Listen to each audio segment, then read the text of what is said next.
नाज़रीन, आप देख रहे हैं रेड लाइन इस्लामाबाद स्टूडियो से लाइव। इस्लामाबाद साने के बाद निज़ाम को 24-36 घंटे में कुछ ना कुछ कर देना चाहिए था। जो निज़ाम ने किया फ़िलहाल बहरहाल वो यही है कि हर तरफ भांत भांत की बात हो रही है। आपको ये बयानिया नहीं मिल पा रहा कि वाक़यात की तरतीब क्या थी, हादसा किस तरीके से हुआ, किस जगह पर क्या फैक्चुअल नैरेटिव हम बना पाएँ।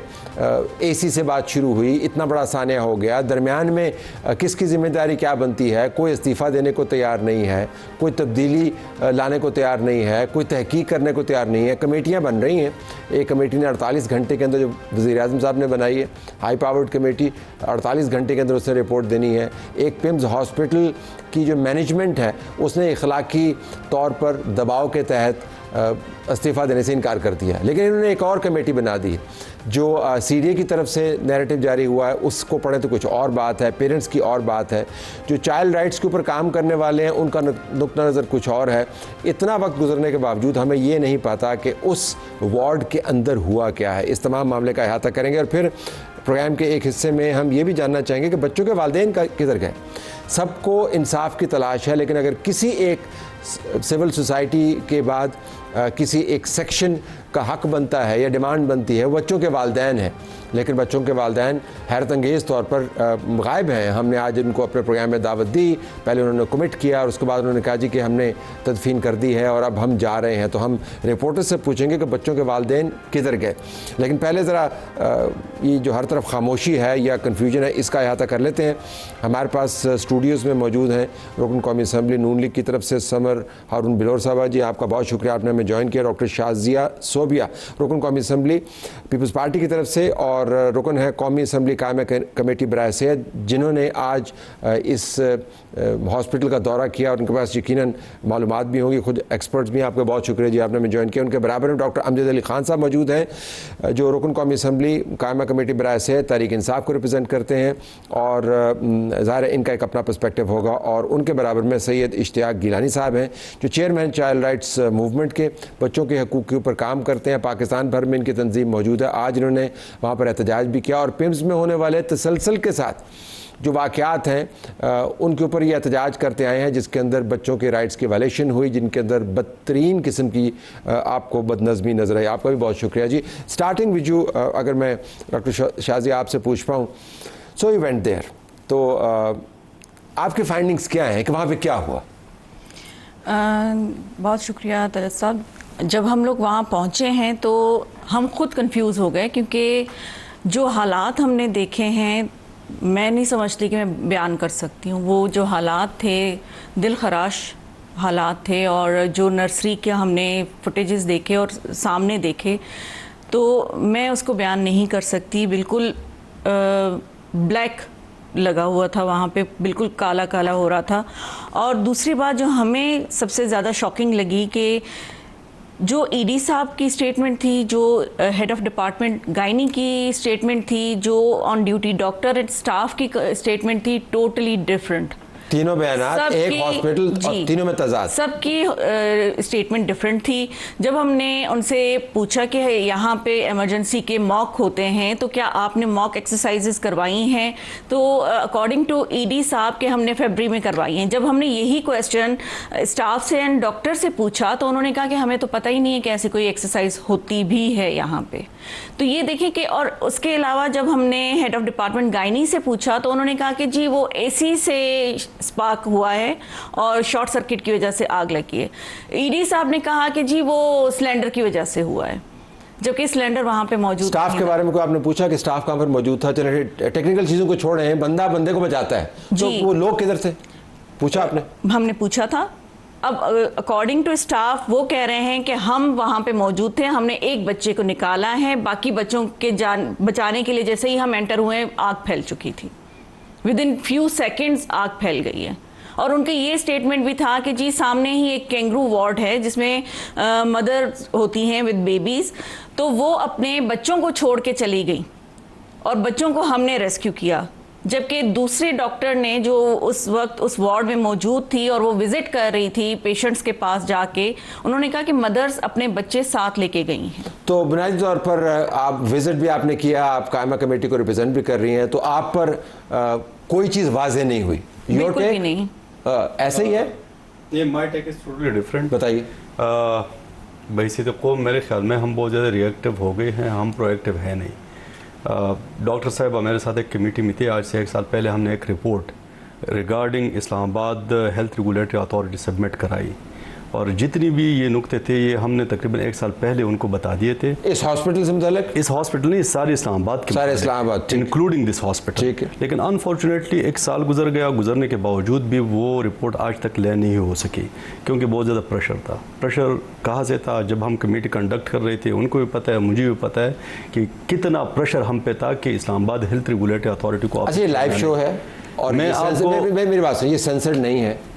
आप मुझे बताएं इस लाइव शो में कि प्रेशर कहाँ से था? मैं आपको बताता हूँ, नाम लेना। मैं आपको देखिए, मैं आपको और भी फैक्ट्स बताता हूँ। इस्लामाबाद में 16 BHUs है। 16 BHUs में सिर्फ 12 BHUs में डॉक्टर्स नहीं है, सिर्फ 4 BHUs में डॉक्टर्स है। इस्लामाबाद में कोई भी हॉस्पिटल वैलिडली रजिस्टर्ड नहीं है। इस्लामाबाद में किसी भी हॉस्पिटल के पास वैलिड लाइसेंस नहीं है। इस्लामाबाद में price determination committee including technical committee यहाँ पे नहीं बनी। एक्ट कब पास हुआ? 2018 में। क्योंकि यहाँ पे बोर्ड ऑफ डायरेक्टर्स का जो चेयरमैन है वो कॉन्फ्लिक्ट ऑफ इंटरेस्ट पे और पॉलिटिकल इन्फ्लुएंस पे बैठा है। उनका अपना प्राइवेट हॉस्पिटल है, तो वो किस तरीके से, उनका क्या नाम? उनका नाम मुझे नहीं आता। ठीक है। मुझे 1 साल पहले हमने रिपोर्ट सबमिट कराई है। ठीक। अब प्रेशर कहाँ से था? प्रेशर पॉलिटिकली भी था और अपोलिटिकल भी था, क्योंकि वो बंदा बहुत ज़्यादा इन्फ्लुएंशियल है। फिर भी प्रेशर के बावजूद हमने वो रिपोर्ट सबमिट कराई मैन स्टैंडिंग कमेटी को, लेकिन अनफॉर्चुनेटली आज तक वो ले नहीं हो सके। फिर हम कमेटी से निकल गए, लेकिन होना ये चाहिए था कि वो रिपोर्ट जितनी जल्दी हो सके ये ले करते। अगर ये ले कर दी जाती और उसके ऊपर अमल दरामद होता तो आपका क्या मानना है कि ये प्रिवेंटेबल ट्रेजेडी? Yes, exactly. देखिए, उसमें एक प्रोविजन है, टेक्निकल कमेटी उस एक्ट के नीचे बननी थी और टेक्निकल कमेटी जाके इंस्पेक्शन करती है सारे हॉस्पिटल्स के। अब ये जिस तरह डॉक्टर साहिबा ने कहा, प्राइवेट हॉस्पिटल्स में मॉक ये सिमुलेटरी वो कराते हैं। जी, ठीक। ये फायर ड्रिल्स कराते हैं हर 2 महीने बाद। उनको बता दिया जाता है किस तरीके से अगर आग लग जाए तो आपने किस तरीके से लोगों को प्रिवेंट करना है और आग आपने किस तरीके से आग पे काबू पाना है। यही पे आप मुझे दिखाए सारे पब्लिक हॉस्पिटल में कि किस हॉस्पिटल में उन्होंने ड्रिल लोगों पे कराई है। किसी हॉस्पिटल में भी नहीं है, क्योंकि मैंने भी लोगों से पूछा है यहाँ पे। जब तक हम रेगुलेटर्स को ठीक नहीं करते और जब तक हम सिर्फ पिम्स के वाक़े को उठा के सिर्फ पिम्स पे लगे जाते हैं, तो 2 हफ्ते बाद या 3 हफ्ते बाद ये लोग भूल जाएंगे। जिस तरह APS का वाक़या हम भूल गए, जिस तरह और बहुत सारे वाक़े। बड़ा स्ट्रॉन्ग पॉइंट है आपका कि proactively we have to legislate, और जितनी जल्दी हो सके वो रिपोर्ट ले करें नेशनल असेंबली में, और जितनी जल्दी हो सके आप इस्लामाबाद हेल्थ रेगुलेटरी अथॉरिटी को ओवरऑल करके रिफॉर्म पे हम आते हैं, से फंक्शनल करें। जरा मैं चाहूंगा कि समर साहब के पास भी हूं, but before I go there, Ishtiaq साहब, आज आपने वहां पर प्रोटेस्ट किया और अभी प्रोग्राम शुरू होने से पहले आप मुझे बता रहे थे कि मुसलसल वाकयात हुए जिसके ऊपर आपने इस हॉस्पिटल के अंदर प्रोटेस्ट करते रहे हैं। वो क्या क्या वाकयात थे आप मुझे बता रहे थे जिनके ऊपर आपने प्रोटेस्ट किया? देखिए, पहले तो कल जो स्टेटमेंट आई है हमारे हेल्थ मिनिस्टर साहब की, तो बड़ा उन्होंने एक स्टेटमेंट दी है कि जो पिछले बहुत से लोगों ने पूछा कि आपने जो इमरजेंसी एग्जिट है वो क्यों लॉक किया होता है, और अभी तक लॉक है, अभी हम देखे हैं लॉक है। उन्होंने कहा जी यहाँ से बच्चे चोरी हो जाते हैं, तो इसलिए हमने जो इमरजेंसी जो डोर है वो लॉक कर दिए हुए हैं। आप मुझे बताएंगे डज इट मेक सेंस कि एक हेल्थ मिनिस्टर इतनी बड़ी स्टेटमेंट दे रहा है और बड़ा मुस्कुरा के बड़े फनी वे में स्टेटमेंट दे रहा है, जिसके ऊपर ऑब्वियसली अवाम का रिएक्शन आया, सिविल सोसाइटी का रिएक्शन आया कि बच्चे चोरी हुए थे। हाँ, हुए थे, बच्चे चोरी हुए थे, ही नोज वेरी वेल। उसके ऊपर हमने प्रोटेस्ट किया था कि भाई क्यों हुए हैं, क्या रीजन थी, क्या वजह थी बच्चे चोरी हुए हैं। उन्होंने कहा जो इमरजेंसी एग्जिट है वो बैकडोर ओपन थे, तो इस वजह से वो लोग पीछे से आए तो वो बच्चे चोरी करके चले गए। अब मुझे बताएं कि इतना बड़ा हॉस्पिटल, और इस्लामाबाद में हॉस्पिटल, ये कहीं बलूचिस्तान में नहीं है, KPK में नहीं है, कश्मीर में नहीं है, ये इस्लामाबाद टेरिटरी में है, जहाँ पे should be safe, sound, secure. वहाँ पे सिक्योरिटी होनी चाहिए। आराम से बता रहे हैं बच्चे चोरी, वो बड़े आराम से बता रहे हैं, बड़ा इजीली, जिनके ऐसे ही उनके कोई मजम्मत नहीं है, कोई उनके चेहरे पे कोई ऐसी कफियत नहीं है। हम एज ए सिविल सोसाइटी, चूहे भी तो पड़ गए थे बच्चों, वो क्या? एग्जैक्टली, वो फैमिली हॉस्पिटल था।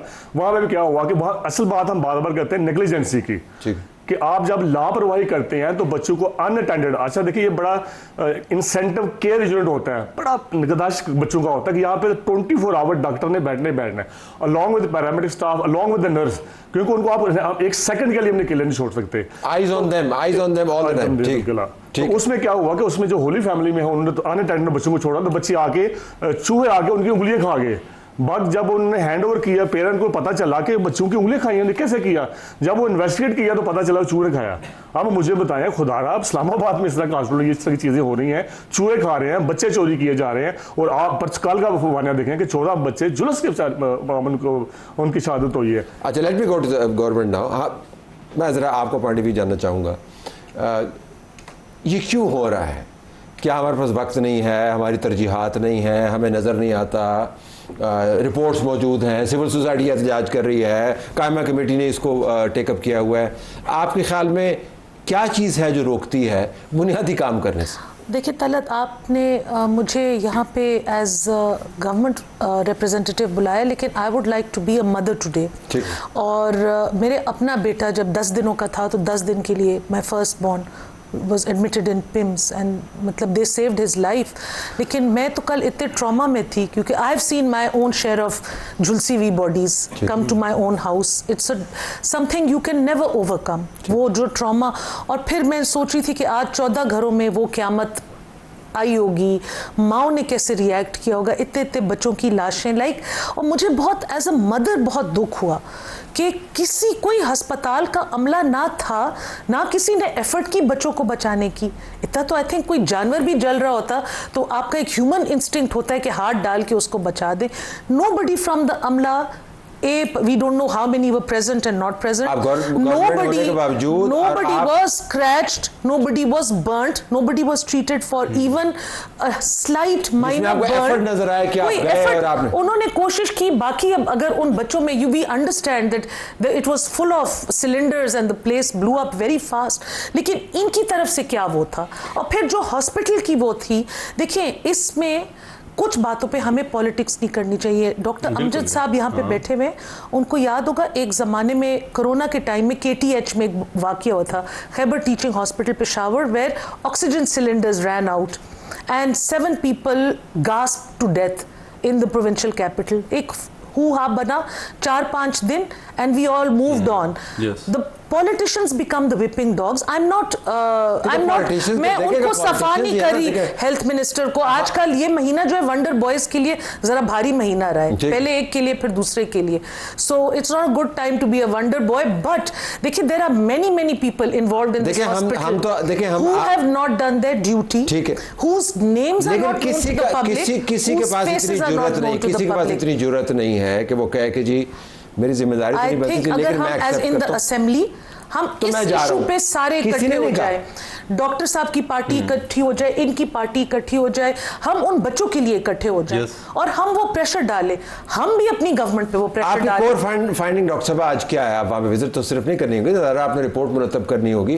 कोर फाइंडिंग क्या है आपकी? अगर हम आपसे पूछेंगे जी क्या आज आपने वहाँ पे देखा जिसको आपको कलम बंद सबसे पहले तो हमने ये देखा कि जो फायर एग्जिट, जो इमरजेंसी एग्जिट होता है वो वाकई में बंद था, उस वक्त भी बंद था। और उसके बाद भी जो ये ईडी साहब का कहना कि जी हमने जाके सारे सब लोगों को बचाया है और इस तरफ से हमने दूसरा डोर ओपन किया है, ऐसा कोई एविडेंस हमें नहीं मिला था। और वहाँ की जो बेडशीट्स थी वो बिल्कुल नीट एंड क्लीन थी, हमें नहीं लग रहा था कि वहाँ पे कोई फायर का कोई वहाँ पे। लेकिन आप तो कह रहे थे कि सारा वहाँ पे काला था और तो जला हुआ वो नर्सरी थी और उसके सामने जो कैंगरू रूम था जहाँ पे मदर्स थी विद बेबीज, वो पूरा बिल्कुल नीट एंड क्लीन था। तो ये हमें समझ नहीं आ रही थी कि वो एक रूम कैसे बच गया और बाकी सारे नर्सरी और उसके साथ वाले रूम पूरे उस स्मोक से जो है वो इफेक्ट हुआ है उन पे, सिर्फ वो एक रूम कैसे बचा है। तो अगर आपको स्केल ऑफ 1 to 10 आपने विजिट किया, पब्लिक रिप्रेजेंटेटिव हैं और ये सवाल मैं डॉक्टर अमजद से पूछूंगा, आपको मुतमईन करने के ऊपर नंबर देने हो तो were you satisfied 1 to 10? Zero. I am not satisfied. Same answer. देखिए सिर्फ और दूसरी बात ये कि और आप पब्लिक रिप्रेजेंटेटिव हैं, बड़ी पार्टी को रिप्रेजेंट करते हैं और आप वहां पर गए हैं, आपको प्रोटोकॉल पूरा मिला होगा। वेरी इंपॉर्टेंट जो अभी मतलब कुछ दिनों से जो बहस चल रही है रिगार्डिंग मोर प्रोविंसेस के हम गवर्नेंस को ठीक करें, अगर हम इस्लामाबाद को ठीक नहीं कर सकते तो हम प्रोविंसेस 1000 बनाएं, तो क्या इससे हम गवर्नेंस ठीक इससे छोटा प्रोविंस नहीं बन सकता ना, 18 लाख से छोटा प्रोविंस नहीं बन। 23 लाख आबादी है इस्लामाबाद की, अगर 23 लाख आबादी में हम 16 BHUs को संभाल नहीं सकते, अगर 2 अस्पताल को हम संभाल नहीं सकते, अगर यहाँ पे तहसील लेवल पे कोई अस्पताल नहीं है, जो डॉक्टर साहिबा को भी पता है, और जब हम स्टैंडिंग कमेटी में बैठे तो वी वर शॉक्ड कि यहाँ पे तहसील हेडक्वार्टर हॉस्पिटल नहीं है, एक अस्पताल है वो भी शैटर्ड में है, टोटल शैटर्ड, वहाँ पे कोई फैसिलिटीज़ नहीं है, that is totally non functional. अब बात ये है कि मतलब क्या आप इम्प्रेशन दे रही है दुनिया को, अगर एक डिप्लोमेट बीमार हो जाए और मरीज से होते हुए, अगर मरीज से वो आते हुए यहाँ पे इस्लामाबाद के रास्ते में BHU का चक्कर लगाए, वहाँ पे कोई डॉक्टर ना हो, वहाँ पे जानवर, हमने ये भी देखा कि बहुत सारे BHUs में जानवर खड़े थे, ठीक है, तो अगर वहाँ पे ये इस्लामाबाद में, इस्लामाबाद की विसिनिटी में, तो अगर वहाँ पे जानवर हो तो वो क्या इंप्रेशन देंगे वहाँ पे? चले वो इंप्रेशन तो बात की बात है, अगर हम लोगों को वहाँ से इलाज करवाना है, वहाँ पे गाय भैंसें बंधी हुई हैं। अच्छी बात ये होगी कि कल अगर assembly, if they are taking it serious, assembly में हम इस पे बहस करें और कंक्लूजन तक हम पहुँच जाए। अगर हम 26th और 27th अमेंडमेंट के लिए असेंबली खोल सकते हैं हफ्ते और इतवार के दिन, तो क्या हम 14 या 15 बच्चों के लिए असेंबली को नहीं खोल सकते? जबरदस्त कि हम बैठ के इस पे बात करें, हम कंक्लूड करें, फॉरगेट अबाउट इंक्वायरी कमेटीज, वो हमें पता है कि वो सिर्फ कॉस्मेटिक मेजर्स होते हैं। किसी ने कहा था कि वो ऊंट जो है असल में घोड़ा था जो कमेटी ने बनाया था, यानी कमेटी से आपको तवक्कुल ना रखे। बट बैक टू यू, आज का प्रोटेस्ट किस बारे में था? आज सही वो जो कल का सान्या हुआ था, आप चाहते क्या है, प्रोटेस्ट क्या था? हम यही चाहते हैं कि जितनी जल्दी इसके ऊपर जो बच्चों की डेथ हुई है, उनकी पेरेंट्स हैं, उनकी आज भी माएँ बैठी हुई थी, उनको इंसाफ मिले और इसके लिए कोई इंसाफ मिले और वे फॉरवर्ड हो। देखिए इमरजेंसी हम कहते हैं किसी वक्त भी आ सकती है और कुछ भी यानी इमरजेंसी ना हो सकती है, लेकिन इमरजेंसी की आपको प्रोटोकॉल क्या है वहाँ पे, आपने हेल्थ सेफ्टी का जो मैकेनिज्म होता है वो भी फॉलो नहीं किया। वहाँ पे देखेंगे कोई इमरजेंसी अलार्म, कोई वहाँ पे कोई क्या कहते हैं कि फायर एक्सटेंशन कोई नहीं था, कोई आग के आलात नहीं थे, और ना ही जो जितना भी अमला था, स्टाफ था जो वहाँ पर प्रेजेंट नहीं था, लेकिन हमने भी मुझसे पूछा तो वो they are not well train, they are not well equipped, they are not well inform. उनको वो जो सर साहब ने कहा कि हमने भी बताया कि ड्रिल होती है, हर महीने के बाद ड्रिल होती है, 2 महीने ड्रिल होती है, हर डिपार्टमेंट कैटेगरी की होती है, लेकिन किसी की भी ड्रिल नहीं हुई। अच्छा, ये जरूरी है कि आप पिम्स को दोबारा से रीडिफाइन करने की जरूरत, रीडिफाइन नहीं बल्कि उस पिम्स मुखफ़फ़ किस चीज़ का है? वो है Pakistan institute, protocol institute of medical sciences, medical sciences, medical sciences का ये इंस्टीट्यूट है। मतलब यहाँ से दूसरे इदारों के लिए आपने गाइडलाइंस फराहम करनी है, यहाँ पर आपने रिसर्च करनी है, ये तो एक आइडियल किस्म की सिचुएशन हो। So I am just trying to understand कि ये क्यों नहीं हो पा रहा। देखिए, जो पिम्स अस्पताल का इंतजामिया है उन्होंने तो रिजाइन देने से ही इनकार कर दिया है। जो एग्जीक्यूटिव डायरेक्टर आपकी राना अस्कंदर से मुलाकात हुई थी, इतनी उनमें जुर्रत नहीं थी या इतनी उनमें हौसला नहीं था, उन्होंने कहा जी कि इखलाकी बुनियादों पर इस्तीफा देने से मैंने इनकार कर दिया। हमने डिमांड ही दोनों के लिए की थी कि मिनिस्टर साहब भी और ईडी साहब भी इखलाकी, तो उन्होंने आपको कहा कि इखलाकी बुनियाद तो खत्म हो गई, तो फिर इसके बाद बुनियाद कौन सी रहती? ठुड्डा मार के निकालना होगा ना। इखलाकी बुनियाद अगर खत्म हो गई, खत्म हो गई, नेक्स्ट ऑप्शन यही है ना। फिर देखिए, मैं आपको एक बात बताऊं, इट्स नॉट इनफ कि इन लोगों को बर्खास्त कर दिया जाए, इनको जॉब से हटा दिया जाए, ये तब licence, no, they should go to jail. Yes. Because this is a murder, this is negligence, negligence has led to murder। लोगों के बच्चे मर गए, आधों के तो नाम भी नहीं थे तलत साहब, वो इस दुनिया में आए, उनका नाम भी किसी ने नहीं रखा और वो अपनी कब्रों में चले गए। तो जब हम इनके लिए इंसाफ नहीं मांग सकते, कोई जेल में नहीं जाएगा, all of them should be tried. क्यों सिर्फ अदालतों में हम एक दूसरे को ट्राई कर रहे होंगे? डॉक्टर साहब के ऊपर मैं केस बनाऊंगी, वो मेरे ऊपर केस बनाएंगे, हम क्यों इन लोगों के ऊपर केस क्यों नहीं बनाते? जस्ट बिकॉज इनका नाम लोगों को नहीं पता, इनका चेहरा रिकग्नाइजेबल नहीं है, तो ये सब कुछ करके निकल जाएंगे सोसाइटी में। When we catch somebody and hold them culpable, then people will be scared and एक start और doing their चीज़ भी duty। ऐड करें कि हम जब वहाँ पहुँचे हैं तो हमारी जो सोर्सेज थी और जो वहाँ पे कुछ रिलेटिव्स बैठे हुए थे, उन्होंने हमें ये बताया कि ये आग लगने से पहले जी ये बता रहे हैं कि 14 to 15 बेबीज़ वहाँ पे थे, वो मोर देन 40 to 50 बेबीज़ थे। 14-15 बेबीज़ नहीं थे। तो वो 40 to 50 चीज़ हमने babies। जी। अच्छा, अब उसमें चूंकि हम और पब्लिक, विदाउट डीएनए बेबीज कैसे हैंड ओवर हुए हैं? ये भी इस वजह से ये बड़ा अहम सवाल है कि पेरेंट्स कहाँ पर हैं। क्योंकि हमने ऐसे केसेस काफ़ी सारे देखे हुए हैं जिसके अंदर मैस कैजुअलिटीज़ होती है, तो अमूमन जो पब्लिक का बयानिया है उसको मैं केयरफुली एवेलुएट करूँगा। जो सबसे बड़ा क्लेमेंट है वो तो वो पेरेंट्स हैं। अगर 40 बच्चे हैं तो फिर पेरेंट्स को सामने आना चाहिए। फ़िलहाल हमारे पास जो डॉक्यूमेंटेड है वो 14 बच्चों के पेरेंट्स डॉक्यूमेंटेड हैं, लेकिन वो पेरेंट्स कहाँ पर हैं ये भी प्रोग्राम के एक हिस्से में टेकअप करेंगे। वे फॉरवर्ड क्या है, वज़ीर कानून ने हमें बताया है कि जो कमेटी है इसकी फाइंडिंग्स के बाद तमाम हालात सामने आ जाएंगे, दूध का दूध और पानी का पानी हो जाएगा। अब उस कमेटी से हम क्या तवक्को करते हैं, इस दौरान हमने सीखा क्या इस तमाम वाक़े से, इसके ऊपर हम बात करेंगे एक वक्फे के बाद।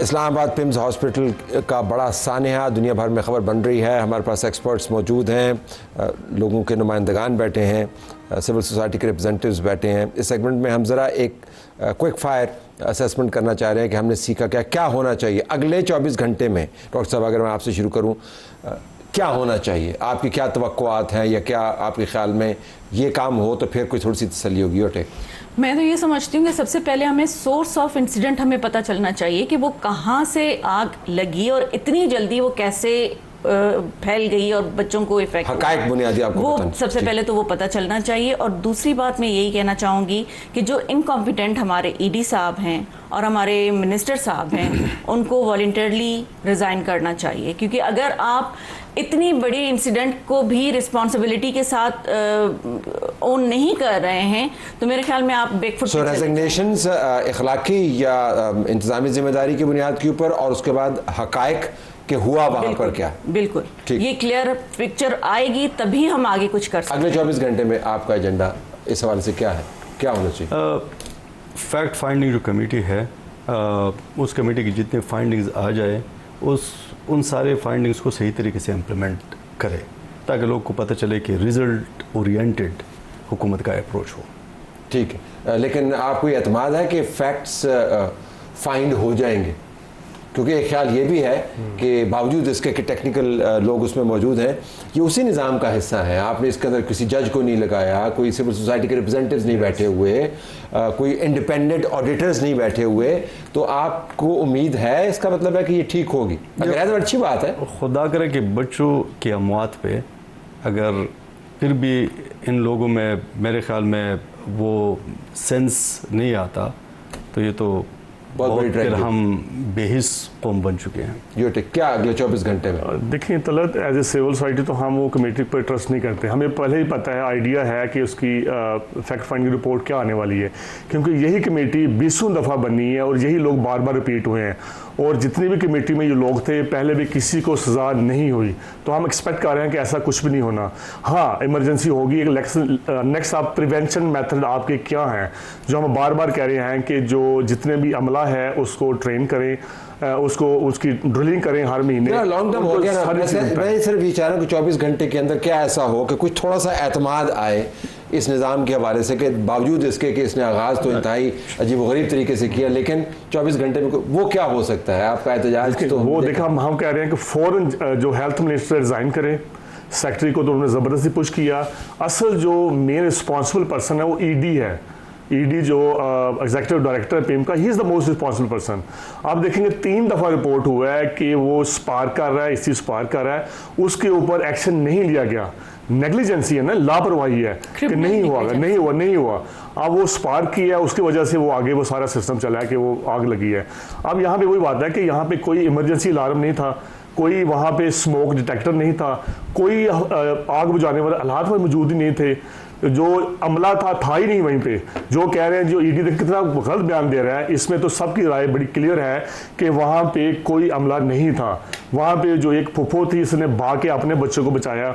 बाकी कहने का मतलब है कि अगर टाइमली एक्शन होता तो हो सकता है कि हम 4-5 बच्चे और बचा सकते हैं। आंखें खुली होती, बंदे जाग रहे होते, लोग मौजूद होते, पहरा दे रहे होते। आपने सुना है कि बच्चों के साथ 2 डॉक्टर की मौत हुई है, 2 लेडी हेल्थ वर्कर की। हम यही एक्सपेक्ट कर रहे थे ना कि इतना बड़ा बड़ा साना हुआ है, 14 बच्चे हुए, साथ में डॉक्टर की भी हुई होंगी, पैरामेडिकल स्टाफ की भी हुई होंगी, जख्मी हुए होंगे, कोई था ही नहीं। आप बार बार ये बताना जा रहा है कि वो थे वहां पे, किसी एक अमले ने रेस्क्यू नहीं किया।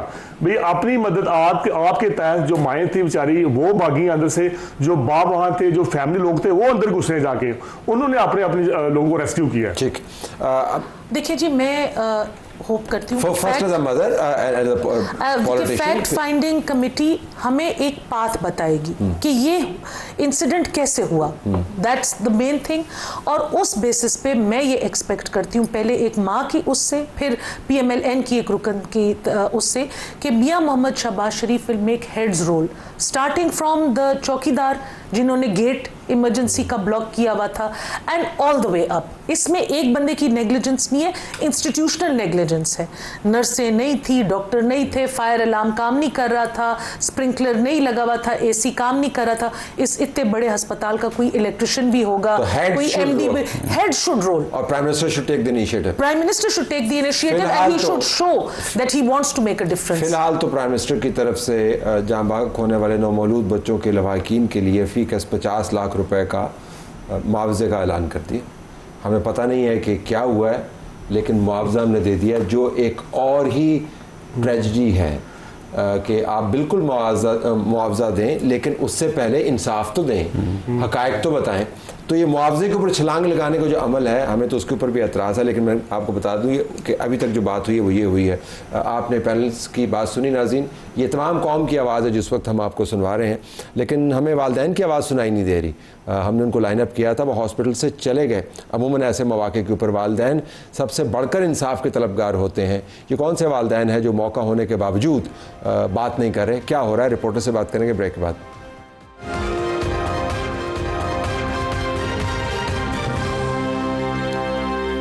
नाज़रीन, हम आपको पिम्स हॉस्पिटल लिए चलते हैं जहां पर टिका खान सानी मौजूद हैं, और जो बड़ा सवाल टिका आपके लिए हमारी तरफ से है वो ये कि बच्चों के वालिदैन किधर गए। हमने उनके लिए प्रोग्राम लाइन अप किया और उसके बाद आप भी वहां पर मौजूद हैं। अमूमन ऐसे मौके पर बच्चों के वालिदैन पहली रो में बैठे होते हैं, वो सवाल उठाते हैं, वो प्रेस कॉन्फ्रेंस करते हैं, वो मुतालबात करते हैं। आप जहाँ पर मौजूद हैं वहाँ पर बच्चों के वालिदैन के हवाले से क्या रिपोर्ट है आपके पास? जी बिल्कुल तलत साहब, आज मैं यहाँ पे मौजूद हूँ और यहाँ पेरेंट्स मौजूद हैं अतराफ़ में, लेकिन वो बात करने को तैयार नहीं है। अदरीस जो कि रात को बहुत ज़्यादा गुफ्तगू उसने की, 4 साल बाद उसका बेटा हुआ, अभी भी वो गमज़दा है, लेकिन मीडिया से बात कर रहा था, लेकिन अचानक से वो खामोशी हो गई। आज शाम से, बल्कि उससे पहले दिन से, अब कोई पेरेंट्स मीडिया पे नहीं आ रहा। मीडिया उनकी तर्जमानी कर रहा है। उनकी ज़बान तो हम बने हैं, उनकी ज़बान तो आप बने हैं। उनकी ज़बान आज उनकी जगह पे तर्जमानी कौन कर रहा था? यहाँ पे जो सिविल सोसाइटी के लोग आए हुए थे। आज मेरी बात हुई अदरीस से, उसने कमिटमेंट की मेरे साथ कि मैं तलत साहब की, मैंने कहा तलत साहब आपको आपका दुख सुनाना चाहते हैं, लोगों को बताना चाहते हैं, आपको भी कुछ पूछना चाहते हैं कि आप क्या मुतालिबात करते हैं, आपके साथ ये जो जुल्म हुआ है। तो उसका ये कहना था कि मैं कोशिश करूँगा आऊँगा, लेकिन उसके बाद उसका फ़ोन बंद हो गया। मैं उसको मुसलसल कह रहा था कि आप नहीं आएंगे, तो उसने कहा नहीं तलत साहब के प्रोग्राम में मैं कोशिश करूँगा, मैं आता हूँ, लेकिन अभी फ़ोन बंद है। 10 मिनट का कहा, आधा घंटा हो चुका है, यही मौजूद है, लेकिन वो यहाँ सामने आने को तैयार नहीं है। उससे पहले जिनको लाइन अप किया था तो वो भी तैयार नहीं है। आज यहाँ पे उनकी ये मुझे आप उनकी तर्जुमानी आप ये बताइएगा कि तो आपका नतीजा क्या है? आपके ख्याल में इस एहतियात का इसकी वजह क्या हो सकती है? क्या उनको रोक दिया गया? क्या उनका ख्याल है कि इसके बाद जो दबाव बढ़ेगा उसको बर्दाश्त नहीं कर सकते? अभी वज़ीर आज़म हाउस की तरफ से बयान जारी हुआ है कि 50 लाख फ़ीकस मुआवजा दिया गया है। क्या इसका ताल्लुक उससे है? गालिबन इससे भी हो सकता है, क्योंकि अब तो बिल्कुल खामोशी है उनकी तरफ से। इससे पहले वो आके हर वाक़या सुना रहे थे, जिस तरह उन्होंने यहाँ पे अंदर एडमिशन हुए। देखिए बच्चे तो चले गए दुनिया से, उनकी तदफीन भी होगी। कल शाम 6 बजे तक उनकी आइडेंटिफिकेशन हो गई। जो DNA नहीं किया गया उसकी आवाज़ यहाँ सोशल मीडिया ने उठाई, आके यहाँ उसने उठाई, सिविल सोसाइटी ने उठाई। सिविल सोसाइटी मुसलसल ये बात कर रही थी कि उजलत में मैयतें हवाले की गई, क्या ये दुरुस्त तरीक़ाकार है और शाम 6 बजे तक तमाम हैंड ओवर कर दी गई बॉडीज़ से पहले प्रॉपर एक तरीक़ाकार होता है, मॉर्चरी है, यहाँ पे महफूज रखी जा सकती हैं बॉडीज़। लेकिन डिस्ट्रिक्ट एडमिनिस्ट्रेशन और NSU के अमले ने मिल के आइडेंटिफाई की, उसके बाद उनके हवाले कर दी कि कुछ तो ऐसी थी जो हमें वीडियो दिखाई एक ट्विंस बच्चों के एक मामू ने, और वो देखने के काबिल नहीं थी। सुमेरा भी यहाँ मौजूद थी, बाकी रिपोर्टर्स भी थे, वो देखने के काबिल नहीं थी। लेकिन अचानक हमने देखा कि वो भी गायब हो गई यहाँ से। उनकी ऊपर जो एडमिटेड थे उनकी माएँ, कुछ माएँ, उस हवाले से वो कुछ मौजूद हैं, लेकिन उनके अटेंडेंट यहाँ पे मौजूद नहीं है और कोई अब बात करने को तैयार नहीं है। इंक्वायरी कमेटी फाइंडिंग कर रही है, यहाँ पे बयानात जो है उन्होंने कलमबंद करवा दिए हैं कुछ यहाँ के अमले ने। ये रिपोर्ट्स ज़रूर हमारे तक पहुंची हैं कि 17 सिक्योरिटी गार्ड ने अपनी रिपोर्ट्स जमा करवाई हैं। इसके साथ साथ जिस तरह रेस्क्यू किया गया, उन्हीं ख़वातीन को रेस्क्यू किया गया, वही बच्चे जो अंदर रह गए थे। मेरी बात हुई कुछ फोरेंसिक एक्सपर्ट से, तो उनका कहना था कि जार के अंदर से ही बच्चों को जब निकाल लिया गया तो कुछ की बॉडी सलामत थी। वो जो टैग सिस्टम है ना माँ और बच्चे का, वो कोडिंग होती है उसके ऊपर, और उससे आइडेंटिफाई किया और वो खामोशी से लेके चले गए। कल कोई 3 बजे, कोई 4 बजे, कोई किसी ने 5 बजे तदफीन की। उसके बाद वापस आए फिर पेरेंट्स यहाँ आके रात पर यहाँ रहे, दिन को भी यहाँ रहे। यहाँ पे जब सिविल सोसाइटी आई थी उन्होंने शमें रोशन की, इससे पहले स्टैंडिंग कमेटी यहाँ पहुँची। आज तो नए सेक्रेटरी साहब भी तलत साहब, उन्होंने बाहर कैंप लगाया पिम्स के एग्जीक्यूटिव डायरेक्टर के बाहर ऑफिस में। 21 ग्रेड के वो हैं और EDB 21 ग्रेड का है। और सेक्रेटरी साहब ने बाहर कैंप लगा के कुछ शिकायत सुनी लोगों की। उन्होंने कहा यही मेरा दफ्तर है, बाहर खैमा और ऊपर शामियाने लगा के नीचे टेबल, और आज के बाद यहीं पे लोग मेरी शिकायत सुनेंगे, मुझे शिकायत बताएंगे और यहीं पे उसका अजाला होगा। और आज से वो बैठना शुरू हो गए हैं। वो भी आज यहाँ पे आए, उन्होंने आके जायज़ा लिया। चूँकि नए सेक्रेटरी आए हैं मोहम्मद महमूद, कैप्टन रिटायर्ड मोहम्मद महमूद, तो उन्होंने चार्ज संभालते ही ये काम किया। लेकिन पेरेंट्स की तरफ से एक मानी खेज खामोशी कि वो अचानक से अब खामोश हो गए हैं, अब कोई बात करने को तैयार नहीं। या तो उन्हें चुप करवाया गया है, चूँकि इंतज़ामिया की तरफ से इंतज़ामिया मौजूद थी, हर किसी का यहाँ इंतज़ामिया के पास नंबर, राब्ता नंबर, घरों का एड्रेसेस, हर चीज़ मौजूद है डिस्ट्रिक्ट एडमिनिस्ट्रेशन के पास, इसके साथ साथ हॉस्पिटल एडमिनिस्ट्रेशन के साथ। और फिर अंदर जो रिकॉर्ड था नर्सरी से लेके जब वो बच्चा पैदा हुआ है, डिलीवरी रूम से लेके या लेबर रूम या OT से लेके नर्सरी तक, उन तमाम का रिकॉर्ड रजिस्टर्ड में मौजूद था। एक रजिस्टर उसमें सलामत था, एक जल गया, और उस रजिस्टर की मदद से भी उनके एड्रेसेस और उनके राब्ता नंबर मौजूद थे। उनसे राब्ता तो हुआ है इंतज़ामिया का, और अब भी है। अब उसी राब्ता नंबर से उनको बताया गया होगा कि 50 लाख जो है वो उनको मुआवजा दिया जा रहा है। तो यूँ उनकी खामोशी तो मानी खेज़ है, चूँकि कमिटमेंट करके भी अदरीस नहीं पहुंचा यहाँ पे। बाकी जो एक पेरेंट के मामू थे वो भी यहाँ मौजूद थे, वो नहीं पहुँचे। इसके साथ 2 ख़वातीन आई थी जो ऊपर जाना चाह रही थी कि हम नर्सरी देखना चाहते हैं। हमारे अजीज़ जो हैं कुछ देर पहले आई कि वहाँ हमारे एक अजीज़ का बच्चा जो है वो इसमें जल गया है, और वो एड्रेस मुझसे पूछती रही, राब्ता कैसे ऊपर जाना है। लेकिन यहाँ से मैंने जब कहा कि बात करेंगे तो वो भी यहाँ से गायब हो गए। तो पेरेंट्स की यहाँ पे आपका बहुत शुक्रिया खराज तहसीन आपको। ब्रिलियंट रिपोर्टिंग, क्योंकि आपने कुछ कहे बगैर सारा किस्सा भी बयान कर दिया, बिपता भी बयान कर दी, गम भी बयान कर दिया, जो निज़ाम की जगाड़ें हैं वो भी आपने बयान कर दी, और हक़ाइक़ भी साथ साथ आपने बयान किया। आपका बहुत शुक्रिया। नाज़रीन, हमारी तरफ से ये कुछ इजाज़त चाहते हैं। अल्लाह हाफ़िज़।